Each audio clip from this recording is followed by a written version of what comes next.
Kaugnay sa kanya sa pork barrel scam, iginit ni Senador Bong Revilla na dapat paharapin sa Senado ang tinuturong utak nito na si Janet Lim Napoles. Saksi si Jam Sisante. Mas maganda pumunta si Jenny Napoles dito nang lumabas na yung katotohanan nang matapos na tong gulo na to. Idinidikit man ang kanyang pangalan sa mga NGO umano ni Janet Lim Napoles. Paniwala ni Senador Bong Revilla, dapat pa ngang lalong humarap sa Senate Blue Ribbon Committee ang umano'y pork barrel scam mastermind. Hindi ako natatakot dahil malinis ang konsensya ko eh. Sinabi niya yan sa gitna ng pag-aabang kung ipapatawag ba ng Senado si Napoles. Bagay na sa Miyerkules na raw dedesisyonan sa isang caucus imbes na kanina kung kailan may ilang senador na wala. Bukod sa issue ng pagpapatawag kay Janet Lim Napoles, posibleng talakayin din daw sa caucus ng mga senador sa Miyerkules kung paano nila tuluyang bubuwagin ang Priority Development Assistance Fund o PDAF o mas kilala bilang pork barrel. 6 na kalyado ng administrasyon sa Senado noong 2011 naman ang ayon sa report ng Philippine Daily Inquirer ay nakatanggap ng tig-100 milyong pisong pondo raw mula sa Disbursement Acceleration Program o DAP. Pag-amin ni Nooy Senate Finance Committee Chairman Franklin Drilon, hiningan nga niya ang mga senador ng listahan ng mga proyektong popondohan mula sa savings ng gobyerno. Pero lahat ng mga senador nabigyan.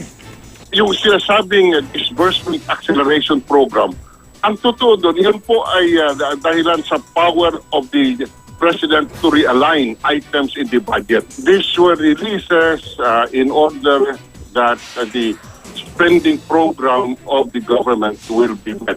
Sina Cayetano, Osmeña at Trillanes, umaming binigyan sila ng dagdag pondo, sabay sabing hindi raw nila alam kung wala ito sa DAP. Hindi sa amin napunta yung pera kung hindi projects to nasa iba't ibang lugar at 100%, as I said, no, ang projects natin 100% sa tao na pupunta. Itong mga pondo na ito, napakinabangan ng mga constituents natin, nakalista yung aming mga proyekto sa aming website at wala kaming binulsa dito. Depensa naman ni Pangilinan, lehitimo ang mga proyektong pinondohan at wala silang binulsa o inendorsong proyekto na napunta sa mga bogus NGO o ghost project. Sinusubukan pa rin namin kuhanan ng reaksyon sina Recto at Ginggona. Ang kontrobersya sa pork barrel, gayon din ang gulo sa Zamboanga, ang sinisi sa pagbaba ng net satisfaction ratings ng Pangulong Aquino sa bagong survey ng social weather stations at Business World.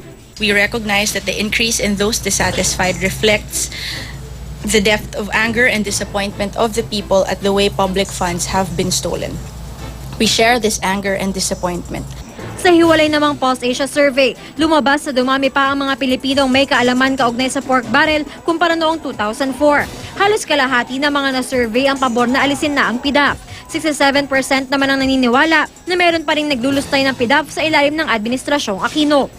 Positibo naman ang palasyo ngayong marami na ang may opinyon kaugnay sa PDAF bilang anyay tugon sa tawag ni Pinoy laban sa korupsyon. Ako si Jam Sisante, ang inyong saksi.